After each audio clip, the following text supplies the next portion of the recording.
Buonasera dalla redazione TG10, i titoli e gli argomenti che tratteremo in questa edizione del nostro telegiornale.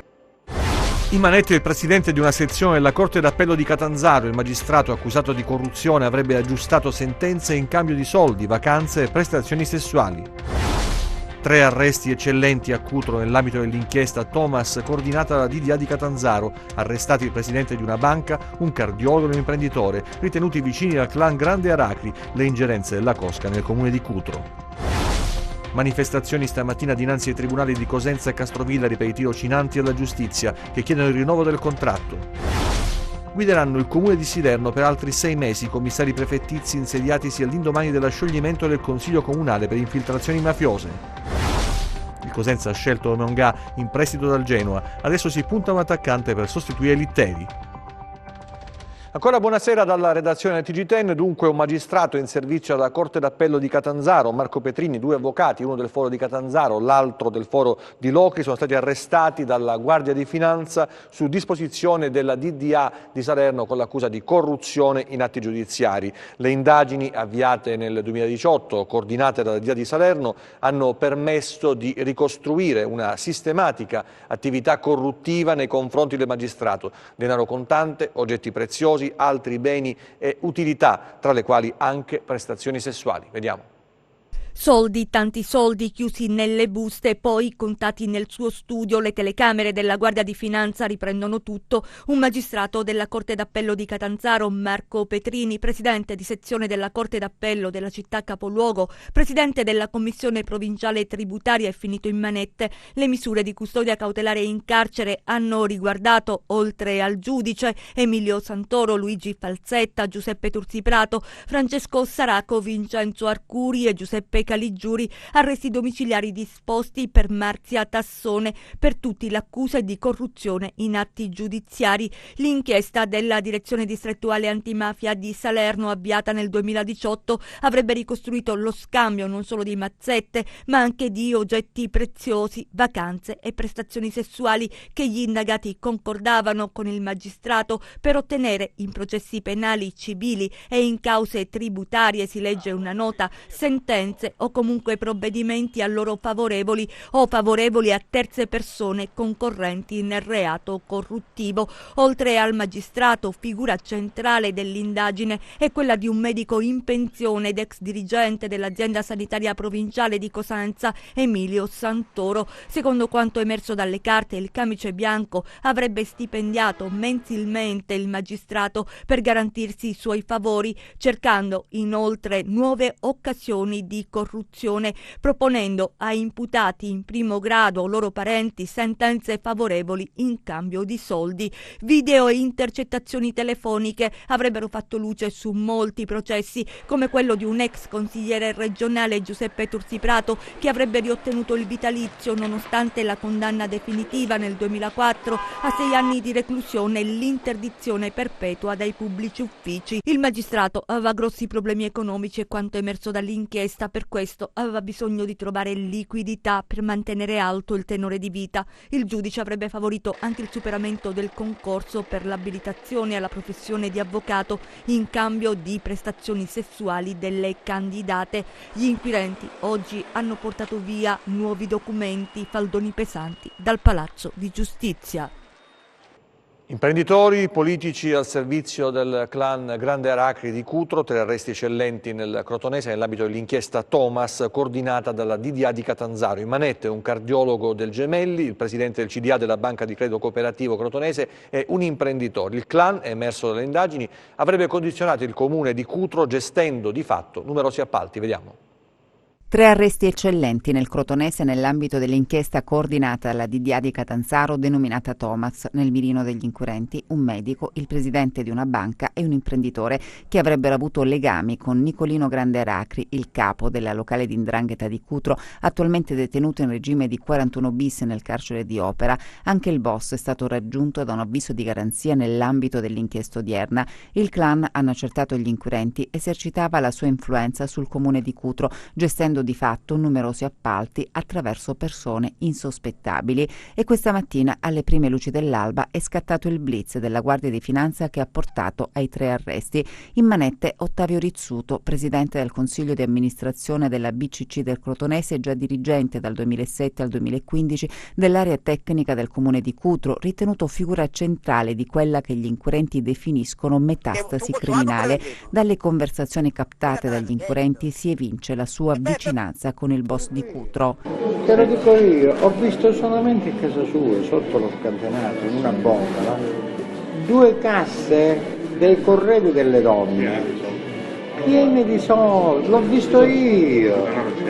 A me un giorno per una vicenda che mi ha portato qua, ma dimmi quanto mi ha satisfatto Cristiano, piedi lì, che non aveva problemi. C'è poi Alfonso Sessito, il cardiologo del Policlinico Gemelli di Roma, definito dagli inquirenti terminale economico di Grande Aracri in quanto gestore di servizi condominiali di strutture turistiche controllate dal boss. Per questo sono state costituite ad hoc 2 società, entrambe dalla moglie del medico.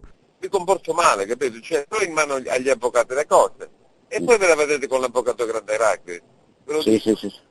No, va bene. Infine in manette è finito anche un imprenditore, Rosario Le Rose, che avrebbe ricevuto dal presidente della BCC crotonese agevolazioni e favoritismi attraverso la Idroimpianti. È risultato essere affidatario di tutte le commesse del comune di Cutro dal 2007 al 2015, operando in sostanziale regime di monopolio. L'hanno bloccato noi! Sogno io gestore dell'impianto, non sei gestore dell'impianto depurativo, non esistere! La DDA di Catanzaro ha emesso inoltre un'informazione di garanzia nei confronti di Nicola Damo, ex vicepresidente della Regione Calabria, e di Giuseppe Tursi Prato, ex consigliere regionale, indagati per traffico di influenze. E nell'inchiesta risultano indagati anche 4 finanzieri che avrebbero informato terzi soggetti su attività di polizia giudiziaria, diffondendo informazioni riservate o coperte da segreto istruttorio. E anche in questa indagine della DDA di Catanzaro sono emerse appartenenze e relazioni massoniche di alcuni degli indagati. Torniamo sull'omicidio del tabaccaio Reggino, ucciso per non essersi piegato al clan. Ricostruito il delitto, l'uomo fu minacciato, sono state arrestate, lo ricordiamo, 4 persone. Francesco Polimeni, considerato uomo di spicco del clan tegano, non riusciva più a sostenere la lecita regolarissima concorrenza commerciale dell'onesto Bruno Ielo. Quel negozio di tabacchi e valori bollati a Catona, quartiere nord di Reggio Calabria, a meno di 500 metri dalla sua tabaccheria, lo aveva infastidito oltre ogni limite. Non accettava di poter perdere progressivamente clienti. Il danno era ingente dal punto di vista economico, ma c'era un danno di credibilità criminale che si aggiungeva. Bruno Ielo, ex carabiniere, infatti, dopo aver deciso di ingrandirsi e trasferire il suo esercizio commerciale dalla piccola frazione di Concessa al cuore del quartiere Marino, aveva commesso l'errore di non chiedere il permesso al clan tegano, che ha la sua base nel quartiere di Archi, ma la zona di Gallico Catona è affar suo. Nel frattempo, fatta la scelta, Ielo vide crescere con giusto orgoglio la sua attività. Di contro, il negozio di Polimeni perdeva colpi, i guadagni erano crollati e il nervosismo era diventato pane quotidiano. Dopo i molti tentativi, prima di dissuadere Bruno Ielo, poi di costringerlo, l'uomo subì una rapina nel novembre del 2016, nel corso della quale rimase gravemente ferito a chiudere. Polimeni decise, con l'approvazione evidentemente del clan, di venire fuori da una situazione per lui inaccettabile. In una intercettazione si sente una familiare dire all'uomo: l'attività è praticamente allo stremo, abbiamo perso barca e rizza, ovvero sia barca e reti, ed è forse qui che matura l'estrema ratio. Ielo va ucciso. Polimeni affida a Francesco Mario Dattilo il compito dell'omicidio. Lo aiuta Cosimo Scaramozzino. I 3 ieri sono stati arrestati. Con loro il siciliano di origine Giuseppe Antonio Giaramita partecipò all'episodio della rapina e fu lui a ferire gravemente Ielo. Ieri i 4 sono stati arrestati dagli agenti della questura di Reggio Calabria. Protesta questa mattina dei tirocinanti della giustizia. A Cosenza e a Castrovilla richiedono la proroga dei contratti. Però vogliamo che praticamente anche in maniera formale qualcuno ci ascolti. Chiedono attenzione e interesse sulla loro vicenda. Per questo oggi in contemporanea presso tutti i tribunali regionali hanno inscenato un sit-in pacifico i tirocinanti della giustizia, che dal prossimo 31 gennaio potrebbero rimanere a casa, visto che al momento non è previsto alcun rinnovo. circa un centinaio hanno manifestato davanti il Palazzo di Giustizia di Cosenza, un'iniziativa unitaria nata, fanno sapere dal sindacato, dall'esigenza espressa dagli stessi lavoratori nelle assemblee che si sono svolte sul territorio regionale nei mesi scorsi, e arrivati alla scadenza naturale dei contratti nessuno ha attuato alcuna iniziativa per cercare soluzioni definitive per gli oltre 1000 lavoratori coinvolti in questi percorsi formativi. Siamo qua per sensibilizzare gli organi di governo nazionale e regionale su una problematica abbastanza grave. 1000 persone che al 31 gennaio vanno a casa, ai quali scade il tirocinio. Noi vorremmo che chiunque può, e per quanto ci riguarda il governo regionale e il governo nazionale, quando parliamo del governo regionale ovviamente ci riferiamo a chi subentrerà, a chi inizierà a governare la Calabria dal 1 febbraio, faccia in modo che questa esperienza che è fatta da queste 1000 persone non vada sprecata. Noi vorremmo che questa esperienza continuasse per raggiungere un solo obiettivo, quello del lavoro vero. Stiamo lavorando su Roma affinché questo accada, stiamo lavorando in Calabria affinché questa possibilità gli venga data. Vorremmo che chiunque può si muovesse in questa direzione. Il lavoro svolto da queste donne e uomini è molto delicato e nello stesso tempo ha contribuito al buon andamento della macchina amministrativa del Ministero della Giustizia, sopperendo alle ataviche carenze di personale, tante volte denunciate dagli stessi capi della Procura. Quello che chiedono si può riassumere in una sola parola: la stabilizzazione. Anche Castrovillari ha aderito al sit-in pacifico dei tirocinanti della giustizia, il cui tirocinio si concluderà il 31 gennaio prossimo e per il quale non è previsto alcun rinnovo. Questa mattina anche presso i tribunali di Catanzaro e di Cosenza e alcune sedi provinciali degli uffici giudiziari. Non abbiamo risposte né dal governo né dalla regione, in quanto non si sa cosa si voglia fare, in quanto sulla regione ci sono le elezioni, ma il governo nazionale, nel caso del Ministero, non dà nessuna notizia su quello che possa essere il nostro futuro. Sono quasi 1000 lavoratori coinvolti in questi percorsi formativi ormai agli sgoccioli e adesso sperano che si riesca a sensibilizzare le istituzioni preposte e l'opinione pubblica in merito ad un problema di ordine e di interesse sociale. Ma la cosa assurda è che non ci viene riconosciuto nessun punteggio per il servizio che abbiamo prestato presso l'amministrazione.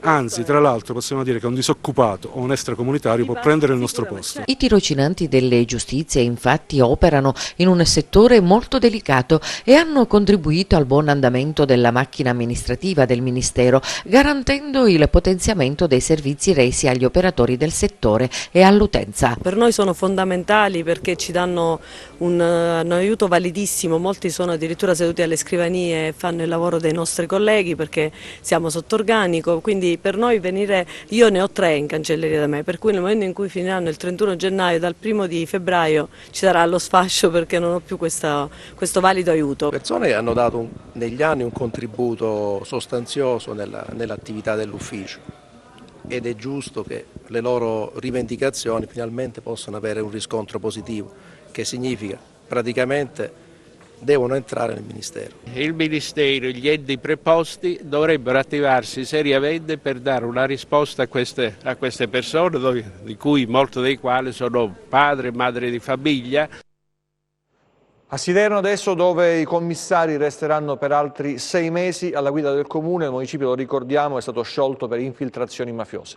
Proroga per altri 6 mesi del commissariamento del comune di Siderno sciolto per mafia, la decisione del ministro degli interni Luciana Lamorgese che reputa necessaria la permanenza dei commissari Maria Stefania Caracciolo presidente, Matilde Mule e Augusto Polito in un contesto che risulta ancora condizionato e quindi compromesso dalla presenza di potenti clan di 'ndrangheta. La relazione del capo del Viminale è severa e impietosa e concreto ancora il rischio di illecite interferenze. Secondo il ministro servono adeguate figure professionali anche per contrastare ad esempio fenomeni di evasione o elusione tributaria, ma tante altre attività sono in itinere e le stesse necessitano della guida di chi le ha avviate al fine appunto di evitare possibili compromissioni. Un altro obiettivo nella valutazione del ministro è il piano strutturale comunale. La commissione prefettizia sta lavorando per arrivare all'approvazione e si vogliono appunto evitare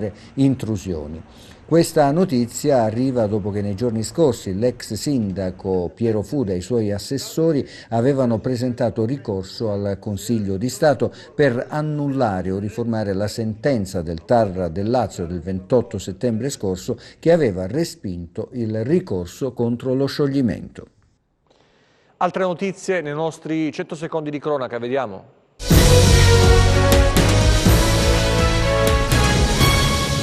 Percepiva il reddito di cittadinanza ma lavorava in nero. Un 49enne di Stefanacco è stato denunciato dai carabinieri di Sant'Onofrio. L'uomo è stato sorpreso a lavorare in un fondo agricolo. Il 49enne pregiudicato è ritenuto dagli inquirenti vicino agli ambienti criminali della zona e anche per questo tenuto sotto controllo dai militari dell'Arma. Così lo hanno sorpreso in flagranza di reato mentre stava svolgendo l'attività lavorativa. Scontro frontale sulla statale 106 a Staletti nel Catanzarese, sul posto i vigili del fuoco e i carabinieri, 2 le vetture coinvolte, una persona è rimasta ferita, si tratta del conducente di una delle auto rimasta all'interno dell'abitacolo a causa delle portiere bloccate a seguito dell'impatto. L'uomo è stato soccorso dai vigili del fuoco e affidato al personale medico del 118. All'arrivo dei carabinieri ha cercato di disfarsi della droga gettandola nel water. Si tratta di un 38enne pregiudicato che si trovava ai domiciliari. I militari di Soverato nel corso di una perquisizione domiciliare hanno trovato nel tubo di collegamento del bagno 1 grammo di cocaina. I carabinieri hanno poi scoperto sul tavolo della cucina un bilancino di precisione e il materiale per il confezionamento. Dall'analisi del telefono cellulare sono state rilevate numerose conversazioni con presunti assuntori di droga e dalle quali sarebbe emerso come il 38enne concordasse gli incontri per le successive vendite proprio nella sua abitazione. 5 auto bruciate nel cuore della notte a Reggio Calabria, in Viale della Libertà. I vigili del fuoco sono intervenuti intorno all'1:30 per domare le fiamme che rischiavano di coinvolgere altri mezzi e numerose palazzine. Paura per gli abitanti della zona. Sull'episodio ha avviato indagini la polizia. Adesso lo sport, il calcio nel servizio di Anna Franchino, gli obiettivi del Cosenza a pochi giorni dal derby con il Crotone, obiettivi di mercato, il primo quello di Omenga vicinissimo ai rossoblù. Queste sono immagini virtuali, ma a Cosenza i tifosi sperano che questi gol Stéphane Omenga li faccia davvero. Il centrocampista belga è arrivato in queste ore in città e dopo aver effettuato le visite mediche si procederà alla firma del contratto con i Lupi. In attesa anche che arrivi il transfer dal Cercle Bruges, squadra belga dove il 24enne ha militato fino a pochi giorni fa. Di proprietà del Genoa, dove ha avuto poco spazio, ripartirà dalla Serie B e quasi certamente, tranne sorprese dell'ultimo minuto, dalla società Bruzia che ha preferito al Venezia.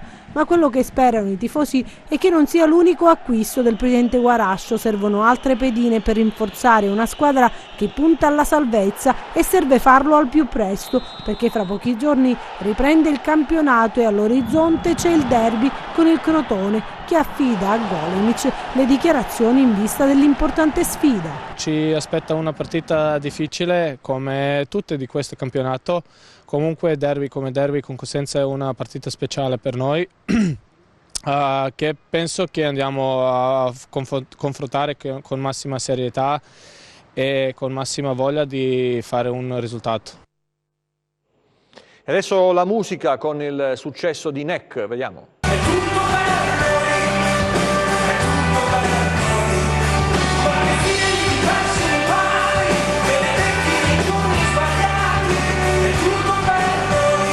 Standing ovation per Nek a Catanzaro, un grande successo per il cantautore emiliano che al Teatro Politeama ha portato la sua musica e i suoi successi nel tour europeo dal titolo Il mio gioco preferito.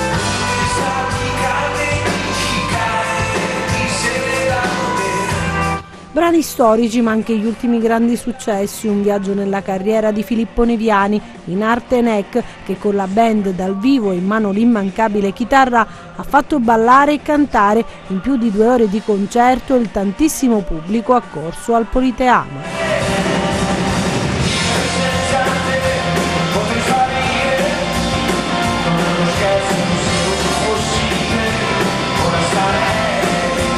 Dalle intramontabili hit agli inediti contenuti nella sua ultima fatica, Nek ha poi raccontato degli aneddoti simpatici legati al suo tour. Quando ho annunciato questo tour, questo European Tour, ho interagito con voi attraverso i social chiedendovi quale canzone avreste voluto ascoltare del mio passato. Allora, ci sono diversi pareri, per fortuna tutti favorevoli, e c'è chi dice tutte. Diventa complicato, tutte. Bisogna pigliare ferie, diventa complicato, ma fattibile, mai fattibile. C'è chi ha richiesto pezzi di altri. Beh, ci sta, E poi chi si è focalizzato e ha suggerito canzoni mie. Allora ho detto, vabbè, dai, c'è ancora qualcosa che... no? C'è ancora qualcosa che... Adesso il meteo con le previsioni per le prossime ore, vediamo.